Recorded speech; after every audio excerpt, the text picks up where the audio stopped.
Vijayakranthi voice of Telangana. నేను మణి. ఇవాల్టి విజయక్రాంతి వార్తాపత్రికలో వచ్చిన ప్రధాన అంశాలను ఒకసారి చూద్దాం.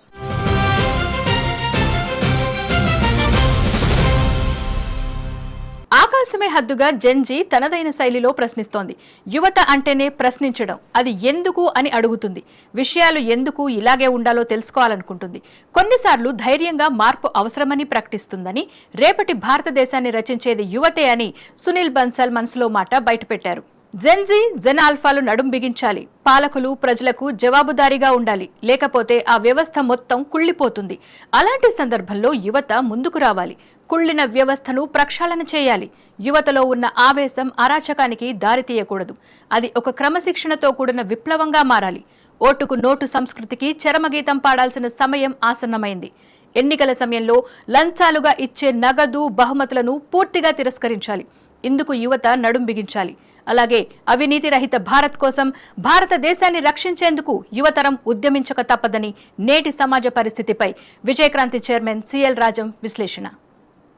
బుధవారం సుల్తానాబాద్ పట్టణంలో 47 కోట్ల రూపాయలతో సుల్తానాబాద్ నుంచి పెద్దాపూర్ వరకు రహదారి నిర్మాణ పనులను, మంథనిలోని పలు అభివృద్ధి కార్యక్రమాలను మంత్రులు కోమటిరెడ్డి వెంకటరెడ్డి, దుద్దిళ్ల శ్రీధర్ బాబు, తుమ్మల నాగేశ్వరరావు ప్రారంభించారు. ఈ సందర్భంగా మంత్రులు మాట్లాడుతూ రాష్ట్ర వ్యాప్తంగా 36,000 కోట్ల రూపాయలతో రోడ్ల నిర్మాణ పనులు చేపడుతున్నామని, రాష్ట్రంలో రహదారుల నిర్మాణానికి సీఎం రేవంత్ రెడ్డి, కాంగ్రెస్ ప్రభుత్వం పెద్దపీట వేస్తోందని, గ్రామీణ ప్రాంతాలకు అధునాతన రోడ్డు సౌకర్యాలు కల్పించేందుకు ప్రభుత్వం ప్రత్యేక చర్యలు చేపడుతోందని తెలిపారు.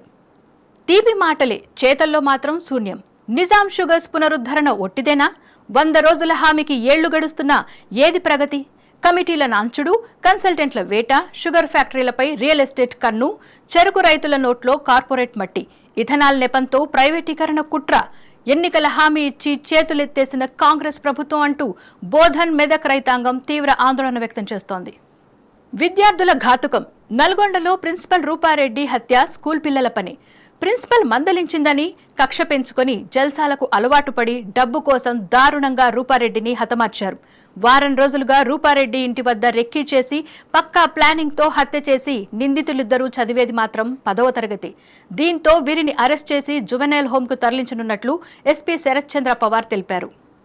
పాలిటెక్నిక్ విద్యార్థులకు శాపంగా మారనున్న జీవో 97ను రద్దు చేయాలని, పాలిటెక్నిక్ విద్యను పరిరక్షించాలని డిమాండ్ చేస్తూ డీఎస్ఎఫ్ఐ ఆధ్వర్యంలో మహబూబాబాద్ జిల్లా కలెక్టరేట్ ముట్టడిలో పాల్గొన్న విద్యార్థులను పట్టణ సీఐ రఘుపతి రెడ్డి గొంతు నుల్పడం తీవ్ర విమర్శలకు దారితీసింది. దీంతో ఇది ముమ్మాటికి ఖాకీ కర్కశత్వమని ప్రతిపక్షాలు మండిపడుతున్నాయి. ఢిల్లీలోని ఇందిరా భవన్ వేదికగా బుధవారం జరిగిన సిడబ్ల్యూసీ సమావేశంలో పలు కీలక నిర్ణయాలు తీసుకున్నారు. దేశ సమగ్రత, సమాఖ్య వ్యవస్థ, పార్లమెంటరీ ప్రాతినిధ్యంపై పలు కీలక తీర్మానాలను ఏకగ్రీవంగా ఆమోదించారు. ప్రధానంగా కేంద్ర ప్రభుత్వం ప్రతిపాదిస్తున్న నియోజకవర్గాల పునర్విభజన ప్రక్రియను సిడబ్ల్యూసీ తీవ్రంగా వ్యతిరేకించింది. జాతీయ గేయం వందే మాతరంపై పార్టీ అంతర్గత సమావేశాలు, పార్టీ కార్యక్రమాల్లో వందే మాతర గీతంలోని మొదటి 2 చరణాలను మాత్రమే ఆలపించాలని స్పష్టం చేసింది. ఇటీవల దేశవ్యాప్తంగా నీట్ పేపర్ లీకేజీకి వ్యతిరేకంగా జరిగిన జెన్జీ ఉద్యమం ఎంతటి ప్రభావాన్ని చూపిందో అందరికీ తెలిసిందే. జెన్జీ పోరాటంతో యువత తమ శక్తిని దేశానికి చాటి చెప్పింది. ఇప్పుడు జెన్జీ తర్వాతి తరం అయిన జెన్ ఆల్ఫా కూడా ఉద్యమ బాట పట్టింది. తమ పాఠశాలను విలీనం చేయాలన్న ప్రతిపాదనను వ్యతిరేకిస్తూ భోపాల్లో విద్యార్థులు బుధవారం రోడ్డెక్కి గర్జించారు. విలీన నిర్ణయాన్ని వెంటనే వెనక్కి తీసుకోవాలని డిమాండ్ చేశారు. కళ్లు నెత్తికెక్కాయా? రేవూరికి మళ్లీ టికెట్ ఎలా ఇస్తావు? దమ్ముంటే రాజీనామా చేయించి మళ్లీ గెలిపించు. పరకాల గడ్డ నా అడ్డ. టికెట్ ఇవ్వకుంటే స్వతంత్రంగా అయినా పోటీ చేస్తానని వరంగల్ జిల్లా గీసుకొండలో నిర్వహించిన మంత్రి కొండా సురేఖ జన్మదిన వేడుకల్లో పాల్గొన్న కొండా సుస్మిత సీఎం రేవంత్ రెడ్డిపై ఘాటు వ్యాఖ్యలు చేశారు. దీంతో సుస్మితపై కాంగ్రెస్ సీరియస్ అయింది. 3 రోజుల్లోగా వివరణ ఇవ్వాలని మంత్రి కొండా సురేఖను ఆదేశించింది. ప్రముఖ తెలుగు సినీ నటి నిధి అగర్వాల్ హైదరాబాద్లోని ఈడీ కార్యాలయంలో బుధవారం విచారణకు హాజరయ్యారు. నిషేధిత బెట్టింగ్ యాప్ల ప్రచారానికి సంబంధించిన కేసులో అధికారులు ఆమెను ప్రశ్నించారు. బెట్టింగ్ యాప్ల ప్రచారానికి సంబంధించి హవాలా మార్గాల్లో ఆమె నగదు లావాదేవీలు జరిపారన్న ఆరోపణలపై ఈడీ దర్యాప్తు చేపట్టింది. ఈ కేసుకు సంబంధించి దాదాపు 29 మంది ప్రముఖులు, సినీ నటులు, సోషల్ మీడియా ఇన్ఫ్లుయెన్సర్లు ఈడీ విచారణను ఎదుర్కొంటున్నారు. దీనిలో భాగంగానే నిధి అగర్వాల్ కు ఈడీ నోటీసులు జారీ చేసింది. కాగా ఇప్పటికే ఈ కేసులో నటుడు ప్రకాష్ రాజ్, విజయ్ దేవరకొండ, రాణా, మంచు లక్ష్మిలను ఈటీ అధికారులు ప్రశ్నించారు. తెలంగాణలో పాలిటెక్నిక్ కాలేజీలను, డిప్లొమా కోర్సులను యంగ్ ఇండియా స్కిల్ యూనివర్సిటీలో విలీనం చేయాలనే ప్రభుత్వ నిర్ణయాన్ని వ్యతిరేకిస్తూ విద్యార్థి సంఘాలు సేవ్ పాలిటెక్నిక్ పేరుతో పెద్ద ఎత్తున ఆందోళన చేస్తున్నాయి. ఈ విలీనం వల్ల పాలిటెక్నిక్ విద్యా ప్రమాణాలు దెబ్బతింటాయని, డిప్లొమా విలువ కోల్పోతుందని విద్యార్థులు ఆందోళన వ్యక్తం చేస్తున్నారు. రాజన్న సిరిసిల్ల జిల్లా గంభీరావుపేట మండల కేంద్రంలోని పీఏసీఎస్ గోదాం ఎదుట యూరియా కోసం రైతులు చెప్పులు క్యూ కట్టి ఎదురు చూస్తున్న పరిస్థితి కనిపించింది. పీఏసీఎస్ ఆన్లైన్ యాప్ ద్వారా 1132 యూరియా సంచులు అందుబాటులో ఉంచడంతో రైతులు ముందుగానే బుకింగ్ చేసుకున్నారు. దీంతో తెల్లవారుజాము నుంచే రైతులు గోదాం వద్దకు చేరుకుని యూరియా కోసం నిరీక్షించారు. యాప్లో బుకింగ్ చేసినప్పటికీ సమయానికి సరఫరా లేకపోవడంతో ఇంతకాలం వేచి ఉండాల్సి వస్తుంది అంటూ రైతులు ఆగ్రహం వ్యక్తం చేస్తున్నారు. చదువు కోసం చిన్నారులకు పెద్ద కష్టం. చెంతనే బడి ఉన్నా విద్యాబోధన సున్నా. విద్యార్థులున్నా బడికి తాళం. చదువు కోసం మరో బడికి నిత్యం 4 కిలోమీటర్ల నడక. మధ్యలో రైల్వే ట్రాక్. మహబూబాబాద్ జిల్లా ముత్యాలమ్మ తాండా విద్యార్థుల గోస పాఠశాలకు నియమించిన ఉపాధ్యాయుడు సక్రమంగా విధులకు రాకపోవడంతో పాఠశాల మూసివేతకు కారణమైంది. ఆ ఉపాధ్యాయుడిని 2 ఏళ్లుగా ఇతర పాఠశాలకు డిప్యుటేషన్పై ఇస్తూ తమ పాఠశాలను విద్యార్థులు లేరనే సాకుతో మూసివేశారని తల్లిదండ్రులు ఆరోపిస్తున్నారు. రైతుల వద్దకే బ్యాంకులు వెళ్లాలి. రాష్ట్ర ఆర్థిక వ్యవస్థకు వ్యవసాయ రంగం పునాది. ప్యూర్ రేర్ అనుగుణంగా బ్యాంకింగ్ వ్యూహాలు. ఎస్ఎల్సీ సమావేశంలో deputy CM Bhatti Vikramarka. Telangana rising 2047 లక్ష్యాలకు అనుగుణంగా భవిష్యత్ బ్యాంకింగ్ వ్యూహాన్ని రూపొందించాల్సిన అవసరం ఉందని ఆయన చెప్పారు. విద్యుత్ ఉద్యోగులు, ఆర్టిజన్లు, పెన్షనర్ల న్యాయమైన డిమాండ్లను తక్షణమే పరిష్కరించాలని డిమాండ్ చేస్తూ తెలంగాణ విద్యుత్ ఉద్యోగుల జేఏసీ ఆధ్వర్యంలో బుధవారం హైదరాబాద్ విద్యుత్ సౌధ ఎదుట మహాధర్నా నిర్వహించారు. రాష్ట్రంలోని వివిధ ప్రాంతాల నుంచి వేలాది మంది ఉద్యోగులు, ఆర్టిజన్లు, పెన్షనర్లు పెద్ద సంఖ్యలో పాల్గొన్నారు. మాజీ ఎమ్మెల్యే రేగా కాంతారావుకు భారీ ఊరట లభించింది. పంజగుట్ట పోలీసులు నమోదు చేసిన లైంగిక వేధింపుల కేసులో సరైన సాక్ష్యాధారాలు లేవంటూ హైకోర్టు కేసును బుధవారం కొట్టివేసింది. తనపై తప్పుడు కేసు నమోదు చేశారన్న రేగా కాంతారావు వాదనతో ఉన్నత న్యాయస్థానం ఏకీభవించింది.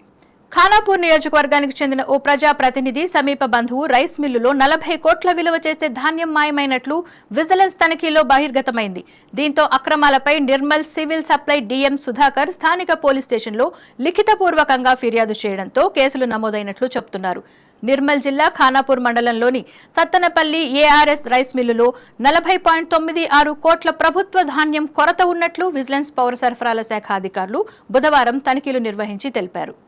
రాజధాని హైదరాబాద్ తాగునీటి అవసరాలను తీర్చే చారిత్రక ఉస్మాన్ సాగర్ జలాశయం పరివాహక ప్రాంతంలో భారీ స్థాయిలో మట్టి తవ్వకాలు జరుగుతున్నాయన్న ఆరోపణలు కలకలం రేపుతున్నాయి.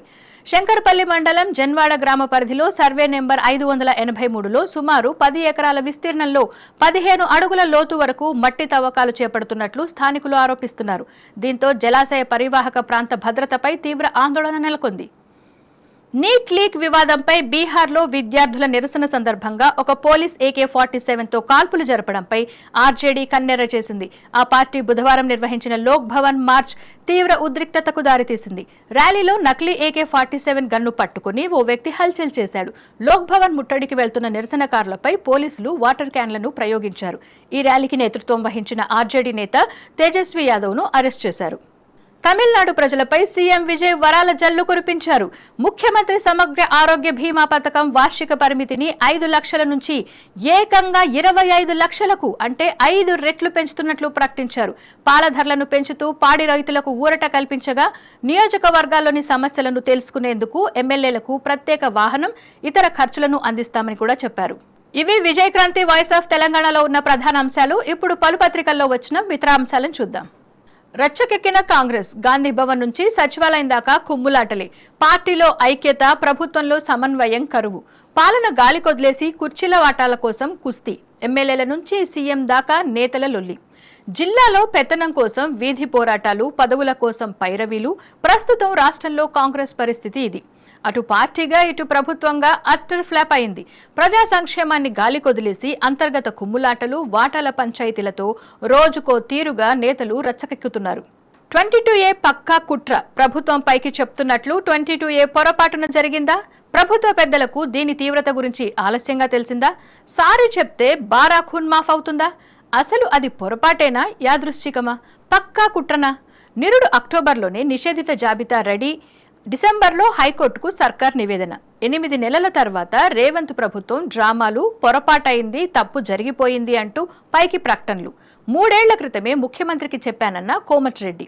తప్పును అధికారులపైకి నెట్టి తప్పించుకునే యత్నం.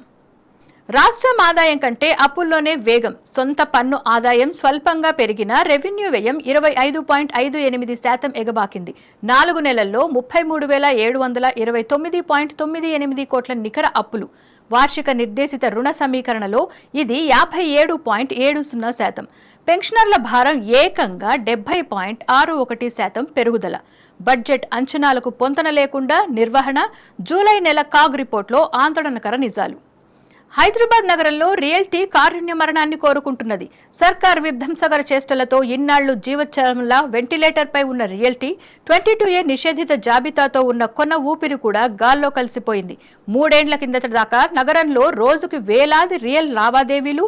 ఇప్పుడు 3 జిల్లాలతో కలిపి ఒక్క రోజులో 1000 కూడా దాటని రిజిస్ట్రేషన్లు. కేవలం 20 రూపాయల లంచం ఆరోపణతో గుజరాత్కు చెందిన 2 ప్రభుత్వ ఉద్యోగులు దాదాపు 30 ఏళ్ల పాటు సాగించిన సుదీర్ఘ న్యాయ పోరాటానికి సుప్రీంకోర్టు క్లీన్ చిట్ ఇస్తూ ముగింపు పలికింది. దిగువ కోర్టులు విధించిన శిక్షలను రద్దు చేస్తూ సుప్రీంకోర్టు న్యాయమూర్తులు justice Ujjal Bhuyan, justice Atul S చందూర్కర్లతో కూడిన ధర్మాసనం వీరిని నిర్దోషులుగా ప్రకటిస్తూ కీలక తీర్పు వెలువరించింది.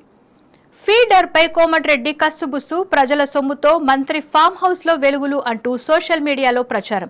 ఈ అంశంపై బుధవారం మంత్రి కోమటిరెడ్డి రుసరుసలాడగా డిస్కమ్ అధికారులు సన్నాయి నొక్కులు నొక్కారు. తన వ్యవహారం బయటకు ఎలా లీక్ అయిందంటూ టీజీఎస్పీ డీసీఎల్ యాజమాన్యంపై మంత్రి విరుచుకుపడ్డారు. నాకు ఫామ్ హౌసే లేదు, అసలు అక్కడికి కరెంట్ ఎవరు అడిగారు, మీరే పేపరోళ్లకు చెప్పి ఈ సమస్య పరిష్కారం అయ్యేలా చూడుండ్రి అని అధికారులపై గరం అయ్యారు. ఇవి ఇవాల్టి వివిధ పత్రికల్లో వచ్చిన ప్రధాన అంశాలు. మరిన్ని ఇంట్రెస్టింగ్ అప్డేట్స్ కోసం విజయక్రాంతి ఛానల్ని లైక్, షేర్, సబ్స్క్రైబ్ చేసుకోండి.